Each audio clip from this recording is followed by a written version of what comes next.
Amitabha.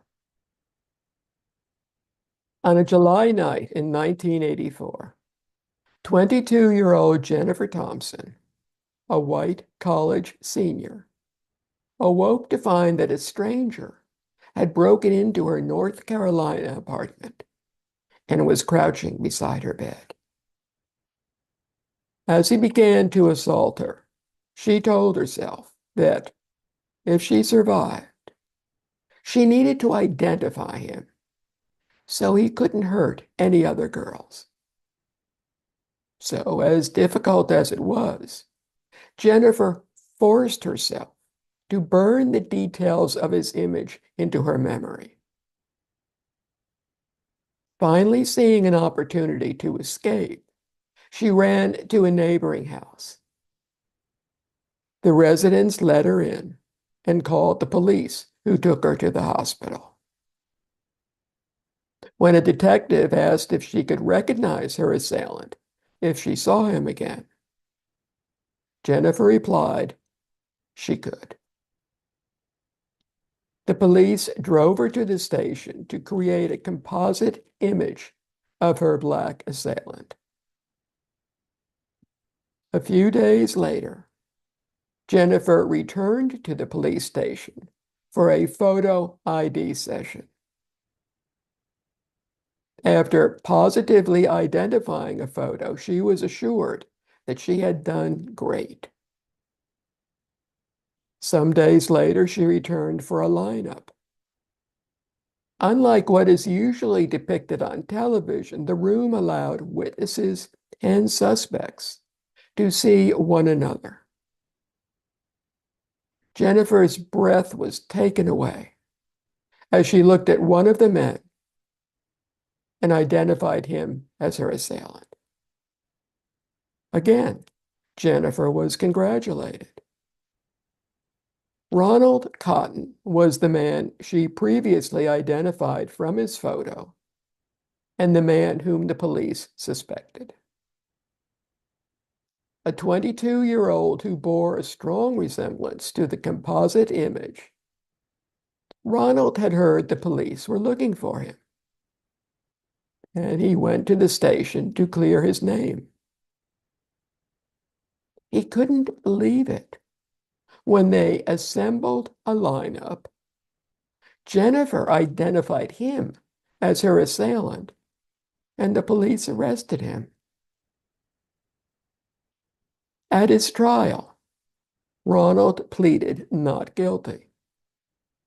But when Jennifer testified and was asked if she saw the man who assaulted her, she pointed him out and confidently said yes. When asked if she was sure, she again said yes. When Ronald's defense attorney asked him during a break if he wanted to plead guilty in hopes of a plea bargain, Ronald refused. He said he was innocent. God knew it, and he knew it. The jury found Ronald guilty. The judge announced the sentence, life in prison. Understandably, Jennifer felt intense relief. She was finally safe. Perhaps now her nightmares would end, and she could try to rebuild her shattered life. Ronald, however, felt his life was over. After a few months in prison, Ronald noticed another inmate, Bobby Poole, who also strongly resembled the composite of Jennifer's attacker. Learning that Poole had lived in the same town as Jennifer and Ronald and was serving a sentence for an identical charge, Ronald became convinced that Poole was Jennifer's assailant. At one point, Poole even admitted his guilt to another inmate. Ronald and Poole looked so alike that the guards would confuse them. When Ronald's father next visited him, Ronald told him about wanting to kill Poole and the reason why. His father cautioned that he believed in his son, but if he killed Poole, Ronald would belong in prison.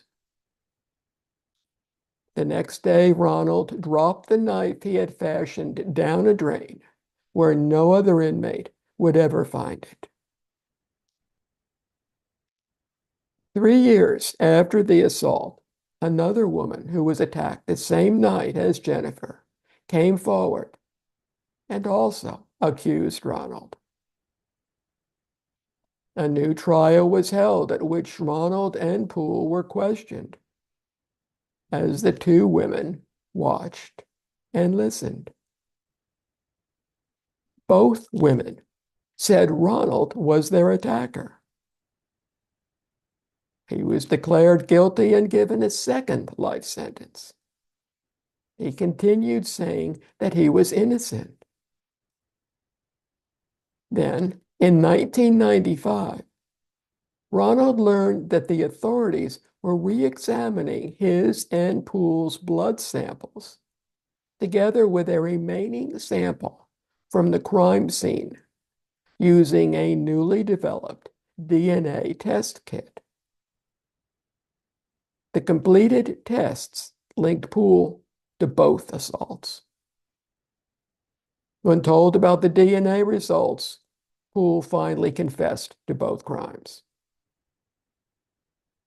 On June 30, 1995, Ronald was declared innocent of all charges and walked out of the courtroom a free man. After a mortified Jennifer learned Ronald was innocent, she swung between fear. Surely he must be wishing her dead, just like she had wished him so every day, to personal recrimination. How could she have been so stupid to identify the wrong man? So many lives had been impacted. An innocent man lost 11 years of his life, all because of her. Over the next 2 years, both Ronald and Jennifer worked to restart their lives. One day, during a television interview, Ronald spoke of how he wondered why Jennifer had never contacted him. On hearing this, Jennifer, overwhelmed with guilt and shame, summoned her courage and called the police chief. He had been the detective on her case. She wanted to meet Ronald. Could the chief arrange it?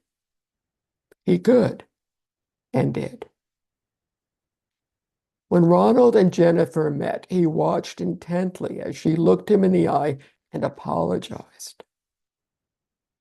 Ronald later wrote of how in prison he had learned to read a person's sincerity in their eyes, a crucial survival skill. As Jennifer and he talked and shared eye contact, he felt that, he knew that. She was genuinely, heartbreakingly sorry. If there were any way of undoing what she had done, she would have. Ronald softly told her that he had long since forgiven her, that he wasn't angry with her. Equally important, he didn't want her to fear him. He wanted both of them to move on and be happy. Continuing to look into Jennifer's eyes, finally, for the first time, he didn't see hate. Instead, he saw pain and remorse. Looking back at Ronald, Jennifer saw forgiveness and gentle inner strength, not anger. Ronald later wrote that he had years to think about what had happened, and he had decided to let go of anger. He said anger would have just kept me stuck, as if I never left prison. Learning from the trials, all that Jennifer had gone through, Ronald understood why she hated her assailant. What he still didn't understand was why she believed he was the man who had attacked her. Why was it his face that terrified Jennifer in her dreams and haunted her memories of that night? As Jennifer later learned, memories are not always dependable, not clear-cut and precise, like a video of an event, as accurate years later as the day they were made. Imperfect and unreliable, memories aren't fixed and always available. They aren't rerunnable and consistent every time. Unconscious, unintentional input from outside a memory can alter it. And there can be gaps in the memory that the brain tries to make sense of. It can all be very messy, all the while feeling totally accurate. Such a faulty memory had contributed to Jennifer's identifying and hating Ronald. Understanding all that she had been through, Ronald felt profound sympathy for her. With that sympathy, the knowledge that he was innocent, and faith that God knew it too, Ronald could not harbor any ill will toward her. She wasn't his enemy. She never had been. Indeed, he and Jennifer shared a bond in that both were victims of the same man. A man who had irrevocably altered the trajectory of Jennifer's life and pretty much destroyed Ronald's. A man who, in refusing to admit he was the attacker, even when already in prison, had continued victimizing them by refusing to confess. Ronald and Jennifer both needed to heal. Ronald began by choosing to forgive Jennifer. Overwhelmed by Ronald's unconditional forgiveness, Jennifer realized how powerful forgiveness could be. She had been trying to heal, but the recurring image of Ronald's face had made it impossible. Her learning that Poole was her attacker and Ronald's telling her he had long since forgiven her changed everything. Forgiveness enabled her to begin to heal after 11 years of fear and hate, and an additional 2 years of self-recrimination and remorse. When Jennifer learned that she had identified the wrong man, she tortured herself with the awareness of the pain and suffering she had caused Ronald and so many other people. But that all went away when Ronald forgave her. The hate that Jennifer held for him was swept away. It also helped her to begin forgiving herself for having identified the wrong man. She had been so sure, but so wrong. Despite everything, Ronald had forgiven her and helped her to forgive herself. His forgiveness helped them both to heal. Forgiveness is power. We have the power to choose to take a very different direction from our current one. We can go on to a path where we live a life that benefits us and others. Forgiveness enables us to regain control of our lives and recover by understanding that healing cannot exist in the presence of hatred. Forgiveness, relinquishing hate, provides the power for us to mend. Hatred is like a wound we refuse to let heal, a wound that every time we consider it, we pick at. Due to this inability to leave our wound alone, it will gradually become inflamed and then infected, growing larger and uglier, increasingly painful and progressively insidious, potentially fatal. When we don't allow the wound to heal, it can develop a nasty-looking scab, an ever-present reminder of the pain we cannot, will not let go of. The way to heal the wound of hatred is to realize the suffering it is causing and will continue to cause. How? As with any wound, we start by cleansing it. With the decision to change fully embraced, we start by washing away contaminants, the mental and emotional ones, including fear, bitterness, self-centeredness. Next, we apply a healing balm, a salve of understanding and sympathy. While one application of balm may be sufficient to help a physical injury heal, healing a wound of hatred can take considerably longer. But even an initial application and the hope of additional ones can ease our pain. Even better is the possibility that we can eliminate the possibility of any further injury. We learn from Ronald and Jennifer's book titled Picking Cotton that they became close friends, two people who came to trust and appreciate each other. It will help us to understand that karmic relationships developed from interactions in our current life and in past lifetimes result in someone hurting, embarrassing, insulting us. Such understanding can get us to the point of time of the incident we are so angry about.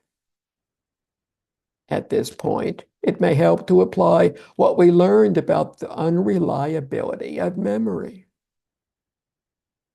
Feeling our anger surge once again as we replay our memory, we can find that it's like a piece of Swiss cheese. Missing bits proliferate. Even with the best intentions, to be fair, we're at a disadvantage as we judge the other person and declare them guilty of harming us. Unable to factor in karmic connections from past lifetimes, the situation and individual we are attempting to judge becomes a murky, unsolvable task. Wouldn't it be much wiser to remind ourselves that we know very little of all that has happened, that our memory is faulty, and our perceptions are one-sided? Remind ourselves that hatred is a wound, which, left untreated with forgiveness, will fester and grow until, like a pestilence, it destroys us. Thus reminded, we can apply the power of forgiveness. Forgiveness is a balm which can heal our pain and reduce our suffering. It will bring us the peace and joy that anger and wished for revenge never will. Amitabha.